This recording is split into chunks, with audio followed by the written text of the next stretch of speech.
तो हमारा आज का टॉपिक क्या है, कल्चरल डेवलपमेंट, जो है मध्यकालीन इतिहास के दौरान जो है सभ्याचार का कैसे विकास हुआ, जो है क्षेत्रीय जो है सभ्याचार का विकास कैसे हुआ। तो मध्यकालीन में जो है सभ्याचार, भाषा, साहित्य, चित्रकला और संगीत आदि का विकास इसमें आ जाएगा। ठीक है, मतलब कि हमारे जो है कौन से स्रोत आ जाएंगे, साहित्यिक स्रोत आ जाएंगे। ठीक है, इसमें साहित्य आ जाएगा, साहित्य मतलब लिटरेचर आ जाएगा। ठीक है, भाषा आ जाएगी, लैंग्वेज आ जाएगी। ठीक है,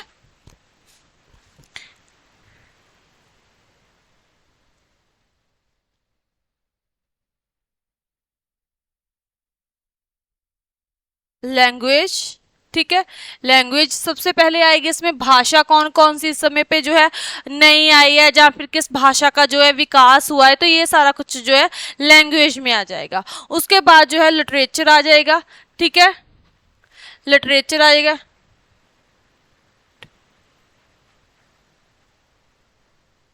एल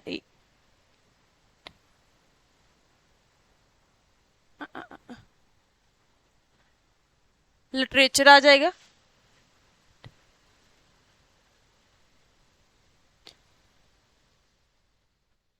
उसके बाद लिटरेचर के अलावा उसके बाद जो है चित्रकला, चित्रकला को हम क्या कहेंगे, चित्रकला मतलब कि जो हम बनाते हैं हाथ से, पेंटिंग्स। ठीक है, पेंटिंग आ जाएंगी, पेंटिंग्स आ जाएंगी। ठीक है, उसके बाद जो है इसमें क्या आ जाएगा, साहित्य हो गया, भाषा हो गई, चित्रकला हो गई और संगीत, म्यूजिक, म्यूजिक आ जाएगा। और ये सब मतलब कि ये सब सारा ही क्या है हमारे पास, कल्चर, सभ्याचार जो है डेवलपमेंट होगा तो लैंग्वेज, लिटरेचर, पेंटिंग्स, म्यूजिक, तो ये सारा कुछ आ जाएगा। ठीक है, और इसमें जो है हम कैसे करेंगे, वैसे ही जैसे हमने जो है हर एक मध्यकालीन को जो है हमने हमेशा ही 3-4 अलग अलग समय में डिवाइड किया। जैसे पहले उत्तरी में किया, फिर दक्षिणी भारत में हमने डिवाइड किया, उसके बाद जो है हमने दिल्ली सल्तनत में डिवाइड किया, उसके बाद जो है हमने मुगल साम्राज्य में डिवाइड किया। तो ऐसे ही चलेगा। जो है सबसे पहले हम जो है कब कौन सा करेंगे, ये तीन मतलब कि करेंगे समय कौन सा होगा, ये 800 ईस्वी से लेके जो है 1200 ईस्वी तक का समय हमारे पास आ जाएगा। ठीक है, हम जो है हमेशा से जो भी हमने मध्यकालीन में कहा किया है, मतलब को जो भी पढ़ा है तो वो इस तरीके से ही पढ़ा है ना।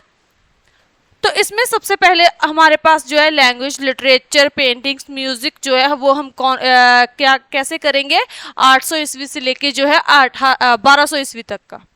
ठीक है, तो यहाँ पे जो है भाषा सबसे पहले करते हैं हम, भाषा के बारे में।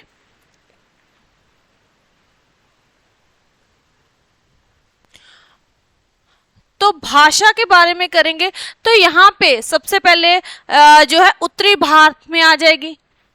इसमें जो है सबसे पहले नॉर्थ इंडिया का हम करेंगे, नॉर्थ इंडिया। अब नॉर्थ इंडिया में कौन कौन से जो है वंश है, कौन कौन किन किन ने राज किया है।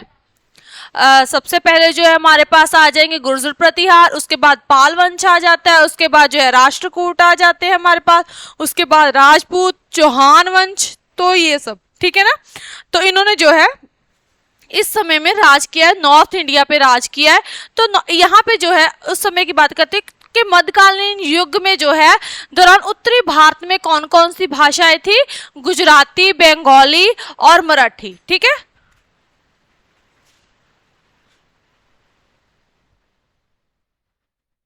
गुजराती, मराठी और बंगाली।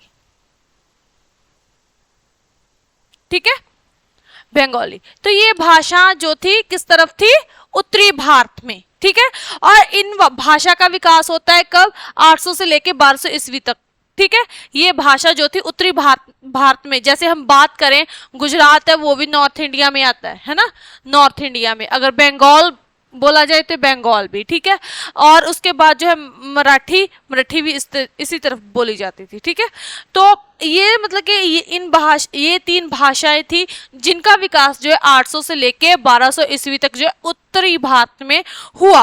और इसकी जो गति करने मतलब कि इसका विकास जो है विकास की गति उस समय और भी तेज हो जाती है जब जब जब क्या होता है, भक्ति लहर हमने की है ना। तो भक्ति लहर में जैसे तमिल ब्राह्मण थे, हमने बोला है देखा है कि मतलब शंकराचार्य जी आते हैं, रामानंद जी, रामानुज जी, नामदेव, रविदास जी, है ना। तो ये मतलब ये सारे भक्ति लहर थी। तो भक्ति लहर के टाइम तो मतलब कि उस टाइम पे क्या था, उनका क्या था कि लोगों को जो है परमात्मा का ज्ञान कैसे मिलना चाहिए कि उनकी आम बोलचाल भाषा में जो वो अपने जो है रोजाना जीवन में जिस भाषा को इस्तेमाल करते हैं। तो मतलब जब उन्होंने क्या कहा कि सरल भाषा होनी चाहिए, किसी भी धर्म को समझने के लिए सरल भाषा का जो है प्रयोग किया जाना चाहिए।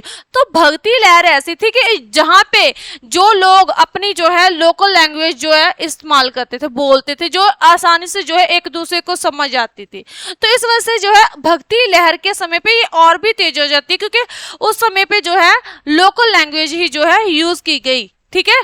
तो इस वजह से जो है इनका विकास और भी तेजी से हुआ इस समय में।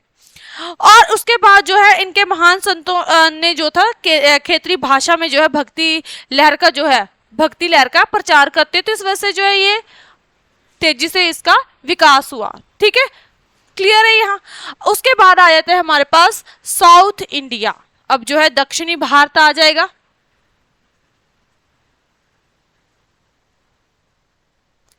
साउथ इंडिया,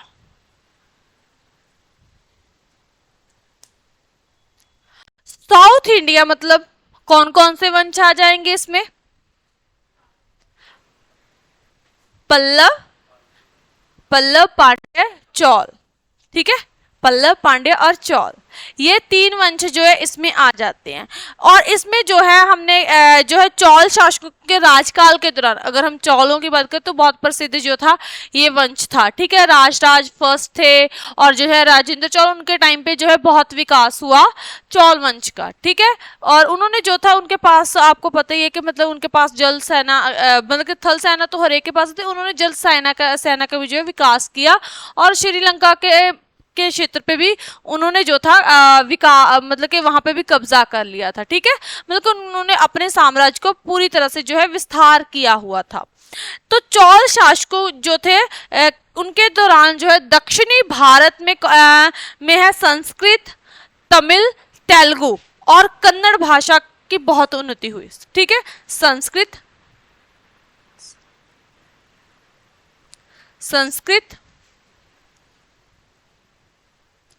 तमिल, तेलुगु और कन्नड़,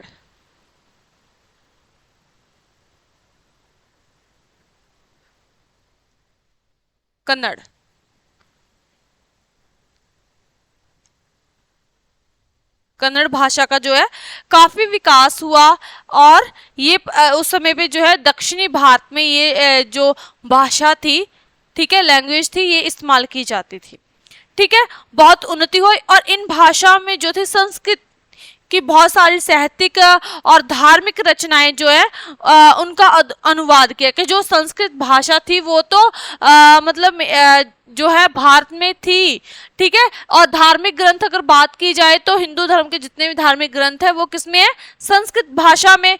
तो संस्कृत भाषा जो है मतलब कि हर एक जो है आम इंसान नहीं समझ सकता था संस्कृत भाषा को।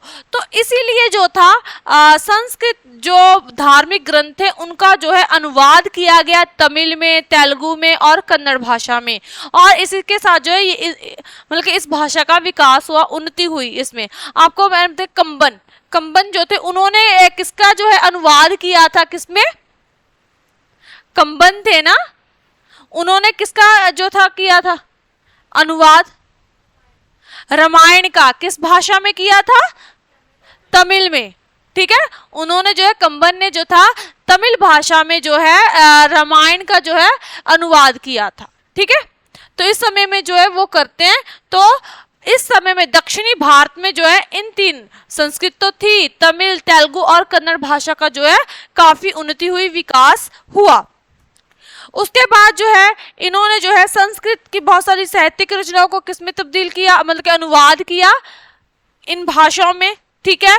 और जो है धार्मिक रचनाओं का जो है अनुवाद करते, जैसे अनुवाद महाभारत होगी, रामायण होगी, और जो हमारे पास चार वेद है उनमें से, ठीक है, और बाकी जो पुराण है, पुराणों को जो है व्याख्या की गई या फिर उनका अनुवाद किया गया, ठीक है। उसके बाद जो है संस्कृत में लिखी गई रामायण का कंबन ने जो है तमिल भाषा में वो अनुवाद करते हैं, ठीक है, क्लियर है। तो ये हमारा हो गया साउथ इंडिया। उसके बाद आ जाते हैं हमारे पास दिल्ली सल्तनत। तो दिल्ली सल्तनत